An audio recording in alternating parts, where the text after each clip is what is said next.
Oysters are versatile shellfish. You can bake them, boil them, smoke them, or eat them raw right from the shell. Over the years, wild oyster stocks have declined due to overfishing and pollution.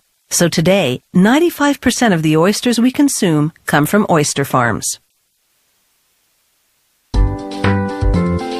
Oysters are filter feeders, meaning they draw seawater over their gills to trap and eat the phytoplankton, microscopic aquatic organisms.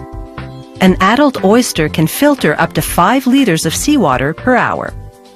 Oyster farms are located in or by the sea because the oysters need to feed off seawater to survive. The hatchery keeps the oysters in upwellers, mesh-bottomed buckets sitting in seawater. Oysters can reproduce once they're 6 months old. However, the ideal breeding age is between 2 and 10 years.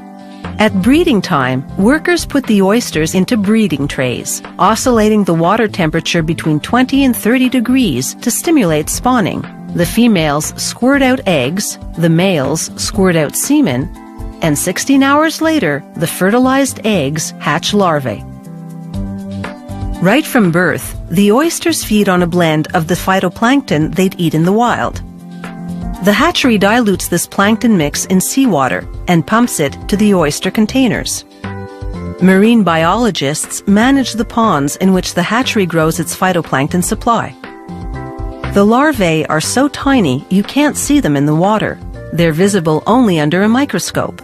Right from the time they hatch, they already have a shell and can swim. By about the 2-week mark, they've grown to the size of a speck, about 1/3 of a millimeter long. However, now they act like miniature adults and stay put. The hatchery keeps them in suspension in circulating water, so they have an ample supply of food and oxygen. As they grow, they're transferred to progressively larger bottles. By the time they're 4 to 6 weeks old, they're ready to leave the hatchery and move to the oyster farm. The farm floats in a harbor. The baby oysters arriving are at least 1 millimeter long. They go into upwellers. Pipes circulate seawater, and the babies filter feed on the natural phytoplankton. Over the next 6 weeks or so, they quadruple in size to about 4 millimeters in length. Workers then pack them in plastic mesh bags, stack the bags on metal racks, and suspend the racks in the sea. The oysters live like that for 3 months, getting transferred into progressively larger mesh bags as they grow. Halfway into it, the oysters are this big, about 20 millimeters long. By the end of the 3 months, they're double this size, grown up enough to leave home and venture out into the real world. Workers lay them on the seafloor and leave them for 6 months to reach harvest size, which is determined not by length anymore, but by weight, 80 grams. To finally harvest the oysters, they lower a custom-built machine that's part dredger, part conveyor. It generates jets of water which blow the oysters off the seabed onto the conveyor. They travel up, out of the water, into the boat.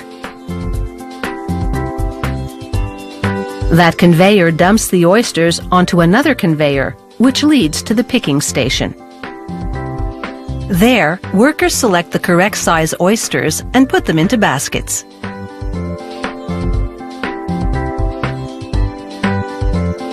Whatever they leave on the conveyor, smaller oysters, rocks and such, continues to the end and drops back into the water. Of course, the harvesting machine misses some 80-gram oysters.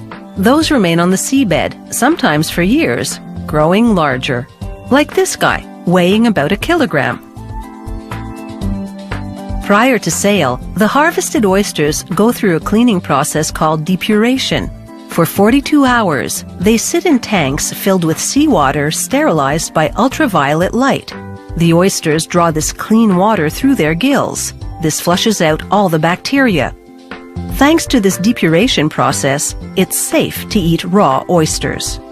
It's taken a good 18 months to grow from microscopic organism to dining delicacy, which has a refrigerated shelf life of about a week.